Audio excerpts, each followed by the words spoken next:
from all around Geelong. I'm here to tell you how football is strong. Your hero, the man on the mark, is just a shade outside 50. He's going to have to kick at 55. He moves in, a good strong run. It's a long kick, it's not going to make the distance. Oh, big mark there by Hammond in the last line of defence for Bellpost Hill. He saved the day as he handballs out to Farah. He goes wide and Bellpost Hill are away. This time through Parker. Draws a player. Handball over the top to Sean Lewis. Went without it. Came back on it. Back to Parker.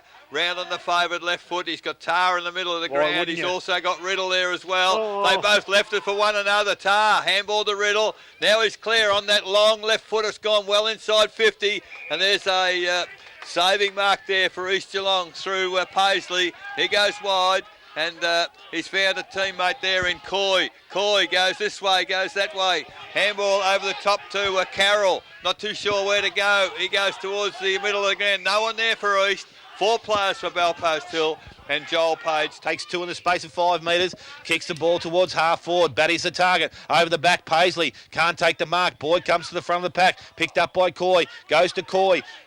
And now cross to half forward. Here's a go. Chance here for going back to flight is Carroll, but over the top, and the ball comes through to the player in Howie. So Howie now, Derevas changes direction, goes towards centre half back. Oh, Nathan Lewis, a good sprawl from behind. Comes down, finds Farah. Has a chance to go by hand to Page. Page goes towards half forward. I don't know if he's gullah blind, but he kicks straight to Mick O'Leary. So O'Leary from the half back line. 21, nearly 22 minutes gone, so not a lot of time left to play. Howie in best position, takes a good strong mark over the top of Page. It's hot now, boys. 55, 60 metres out from goal. Don't do anything Next stupid. delivery could be very important, so Howie from about 60 metres will go long, goes wide. Scrobelak in front, good strong mark from the big fella. He'll kick this one. So Scrobelak, Adam Scrobelak, at the 22-minute mark, has a chance to put East Geelong back in front. The money man. Oh, what a kick. What a kick, the coach. That's what you get the coaches for, don't you? To kick these goals, they'll get you to the 4 points. They earn their money, Laurie, isn't that day? So Adam Scrobelak comes in, 30 metres out, shoots on goal. He likes it off the boot. It's home.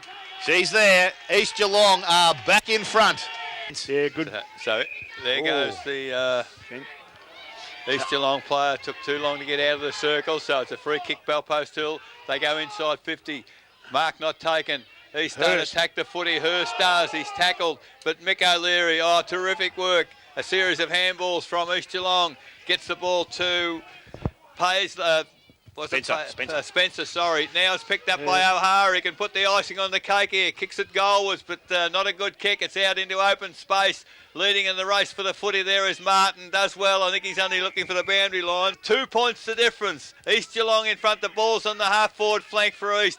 Big fella Johnson does the ruck work, does the roving. Now it stacks on the mill, and this will suit East Geelong because they've got the ball within 25 metres of their goal in the last minute of the game. And the umpire has called for the ball. It's in the air. Ruckman go at it. Tar gets a tap down. Terrific work there for East. That was by Thomas. They're still trying to bottle it up as the ball kicked forward for East Geelong. Sean O'Leary, the score, and it's gone. It's all over. A fantastic game of footy. And the siren has sounded with the ball almost in the goal square for East Geelong. But the final score, East Geelong, 15 goals, 12, 102, have defeated Bellpost Hill. 15 goals, 10, 100. A 2-point win to East Geelong in what's been this morning, mate. Here we are at the footy ground, but congratulations, a fantastic win. Thanks, mate. I thought it was a great win by us, especially when we were headed, and then they got in front and we fought on. And I think it was probably our younger blokes that really fought on. Apart from Mick O'Leary, a lot of our younger blokes really stepped up and did the job we asked. Was there any time in the last quarter we were giving some consideration when you're a couple of goals down? It'll be a test of character. Can they come back?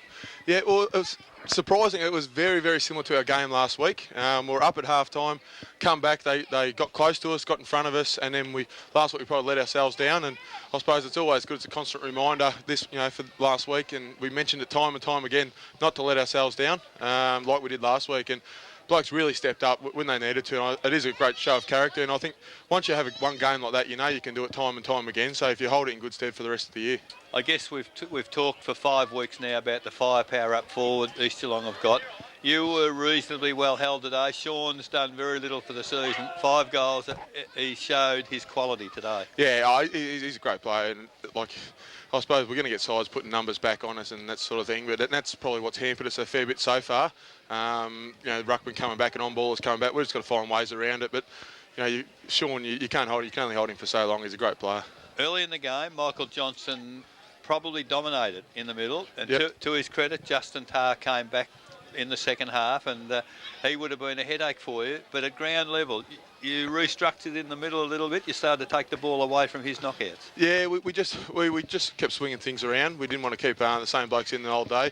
We knew it's a big ground, it's a fast-running sort of pace game. So we knew we had to just keep the right mix in there. And I went in the ruck in the third quarter and put a couple straight down their throat. But John Abbott did fantastic, and to be the lone ruckman today. We usually have 2. He did a fantastic job.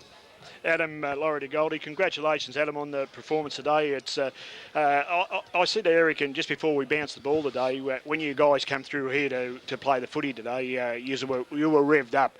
You lost last week. There was a big importance, I guess, from you today to come out and win this game today.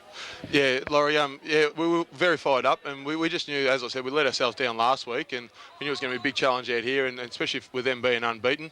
And they obviously didn't play that well last week, so we knew if we played well, we're always a chance. And we played to game plan, and that's probably the most important thing. I think if you go through every single player, there wasn't that many dominant players, but it was more we stuck to our game plan, and that's the important thing, I think. Yeah, well, I've sat here all day, of course, and enjoyed the game of footy actually, and I thought both sides were reasonably evenly matched. Belpost 2 weeks ago, I thought they were very, very good around the drop of the footy.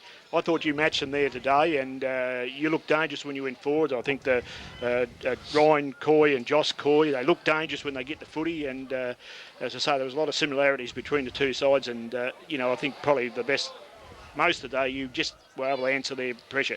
Yeah, and that's with our forward line, we've got 6 forwards that can kick goals, and I think that's always hard to stop. Like you might keep a couple down, and someone's always going to bob up. I thought Dean O'Hara at centre half forward was fantastic. He's just led all day, and he's one of those players. He's hard to beat in the air. If you put someone tall on him, you'll beat him at ground level. And I think he was probably a big catalyst to our forward line working well. Adam, congratulations. Look, I suppose having Gordon Sumner on the bench is a good bonus for yourself, someone to throw stuff off. But look, I was pretty impressed, not so much that you had a standout player today. I think just the evenness of every player having a contribution when they got onto the ground and did their bit. So I suppose from a coach's point of view, as you said, you'd rather have 18, 22 blokes playing than maybe 1 or 2 trying to be that standout player. But I thought it was a great effort. And, as I said, all over the ground, you'd be pretty happy, wouldn't you? Yeah, exactly. And I think if you've got 5 or 6 standout players, then sides know who they have to stop, whereas with us, we're a very even side with no superstars or anything like that. So you stop 1 or 2 and someone else will bob up. And I think that's the way it should be, I think. And if we work well together and play as a team and stick to our plan, I think we'll be hard to beat in most games. I know the boys mentioned during the call, John Sinclair at centre through the half-back line, and also Paisley, from my point of view, were pretty good players, especially late in the game there when the ball went through. Paisley returned 2 or 3 balls out of defence, so you'd be happy with their work through that half-back and full-back line. Yeah, fantastic. Seeing Paisley, he's a very, very good player. I think he could probably play any standard in Geelong. I've had a couple of cracks at him for always trying to mark the footy, but when he punches and runs off, he's fantastic, and he's only going to get better, and he's going to get plenty of opportunity this year with us, definitely. Adam, just finally, I guess I did a bit of an appraisal this morning and had a look at how important the first 5 games were. You've had 5 away from home, you've won 4 and lost 1. You'd be pretty pleased with that in the knowledge that within a week or 2 you'll be back at your ground for home games. Yeah, exactly. I suppose we're no guarantee our ground's going to come up yet, but at the end of the day, I think if you stick to your game plan and you do all the right things, it doesn't really matter where you play. I know the crowd can get involved and people are used to it, but if you stick to your structure, I don't think there should be any problem no matter where you play. We say that every single week. Well, certainly, thanks for your time, and you'll be happy to know Boxer won by 3 points. Oh, they did good on you. I'll give him a taxi later on. But thanks for your time. I know how important it is now for you to be with your players. Everybody's thrilled. East Geelong have had a fine win up here, and it augurs well for a great season. No worries. Thanks for the support, and I hope it all went well with the broadcast. Thanks very much. That's Adam Scrobelak, the coach of the East Geelong Footy Club. And Geelong and District Football League. We are the Raiders from all around.